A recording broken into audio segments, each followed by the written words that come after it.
Assalamualaikum warahmatullahi wabarakatuh. Perkenalkan, nama saya Siti Adela Ilham dengan NIM 2265016. Pada video kali ini saya akan menjelaskan materi ketiga mengenai manajemen proyek teknologi informasi dengan judul Fase Perancangan Proyek Teknologi Informasi. Yang pertama adalah pengertian perancangan. Perancangan menurut AB tahun 2021 adalah rumusan sistematis atau langkah-langkah yang akan dilakukan di masa depan dengan mempertimbangkan potensi faktor eksternal dan pihak terkait untuk mencapai tujuan tertentu. Poin kedua adalah pentingnya proses perancangan proyek, di mana perancangan proyek ini mencakup jadwal, sumber daya, dan aspek penting lainnya untuk menghasilkan proyek. Meskipun proyek kecil dapat dirancang dengan cepat, perancangan matang sangat penting untuk proyek besar dan jangka panjang. Ini adalah fungsi perancangan proyek. Yang pertama, sarana komunikasi yang baik pada seluruh pihak terkait. Kedua, merupakan dasar dalam mengalokasikan sumber daya. Yang ketiga, merupakan tolak ukur dalam mengendalikan.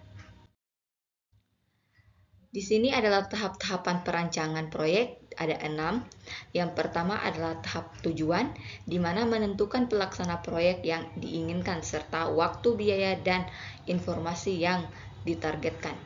Yang nomor urut 2 itu adalah urutan kerja, seluruh urutan dan deskripsi pekerjaan yang perlu dilakukan untuk mencapai tujuan proyek.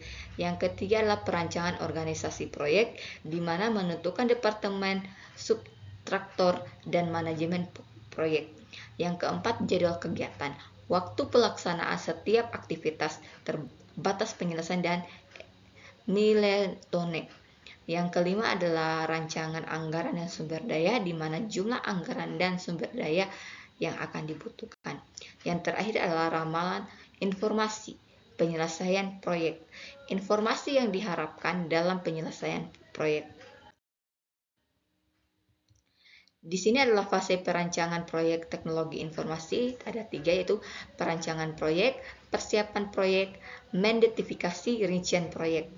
Yang pertama adalah perancangan proyek, terbagi menjadi 4 bagian, yaitu perancangan strategi, mengidentifikasi subsistem pada proyek, menetapkan kendala proyek, dan menetapkan prioritas proyek.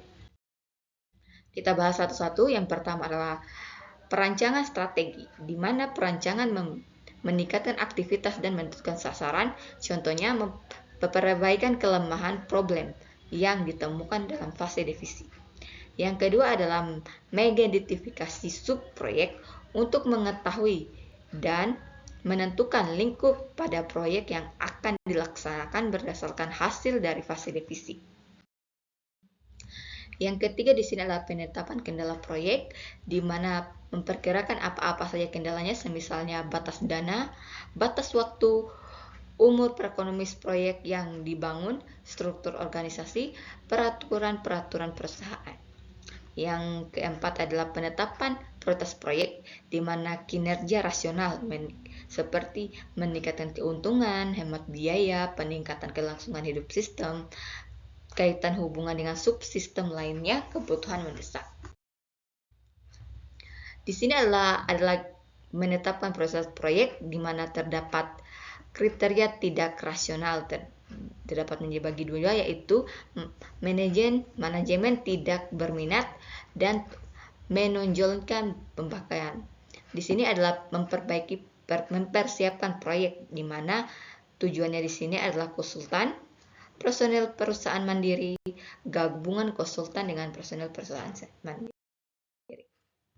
Yang pertama adalah menggunakan jasa konsultan. Di sini kelebihan dan kekurangannya ada 2, yaitu waktu penyelesaian cepat, kualitas yang lebih baik, dan kelemahannya ada biaya yang lebih tinggi, rahasia perusahaan terbuka.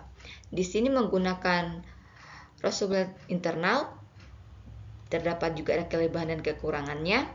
Di sini adalah gabungan jasa konsultan dengan rasional internal atau mandiri. Baik, di sini ada juga mengumumkan proyek, terbagi menjadi 3 juga. alasan pengembangan, apa sasarannya, dan dampak keuntungan pegawai. Dan poin berikutnya, mengidentifikasi bagian-bagian proyek yang akan dikembangkan, seperti memahami lingkup proyek yang akan dibangun, menentukan kebutuhan proyek yang akan dibangun. Di sini nilai kelayakan proyek terbagi beberapa penilaian. Di sini ada kelayakan teknik, kelayakan hukum, kelayakan operasi, kelayakan jadwal, kelayakan ekonomi. Pertama kita bahas di sini kelayakan teknik, di mana di sini terdapat kata kunci apakah teknologi ini nantinya dapat diterapkan pada sistem baru. Hal-hal ini mempertimbangkan ada dua, yaitu kesediaan alat dan teknologi di pasar. Yang kedua, kesediaan tenaga ahli yang berpotensi. Di sini adalah kelayakan hukum, di mana mempertimbangkan prosedur yang digunakan pada sistem dan teknologi jaringan yang akan digunakan. Kelayakan operasi. Di sini hal yang dipertimbangkan di sini kemampuan personal, kemampuan personality sistem, kemampuan pengendalian, efisiensi dari sistem. Yang berikutnya adalah kelayakan jadwal, di mana hal-hal yang harus dipertimbangkan di sini ada 3 poin. Pertama, pemanfaatan waktu yang efisien. Yang kedua, menghitung pembuatan jadwal harus sesuai dengan kebutuhan sumber daya manusia. Yang ketiga adalah alat membantu yang dapat digunakan. Program evaluation and revision technology, di mana bertanggung jawab dan jaringan kerja. Di sini kelayakan ekonomi, mempertimbangkan besarnya dana yang diperlukan dan manfaat yang akan diperoleh dibandingkan dengan biaya pengembangan yang murah. Di sini peralatan dan teknik dalam perancangan manajemen proyek. PERT chart adalah model jaringan gratis yang digambarkan tugas-tugas proyek dan hubungan antara tugas tersebut. Yang berikutnya adalah Gantt chart, di mana bagan batang horizontal sederhana yang digambarkan tugas-tugas proyek berdasarkan kalender. Tiap batang diberikan nama untuk mewakili setiap tugas proyek.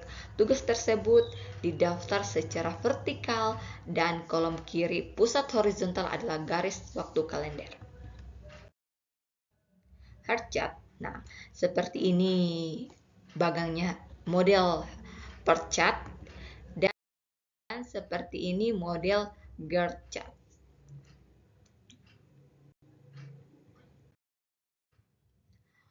Microsoft Project Gantt chart. Nah, seperti ini dia modelnya. Yang kedua, Microsoft Project PERT chart. Seperti ini modelnya. Nah, begini contoh USB pendekatan di dalam manajemen proyek teknologi informasi.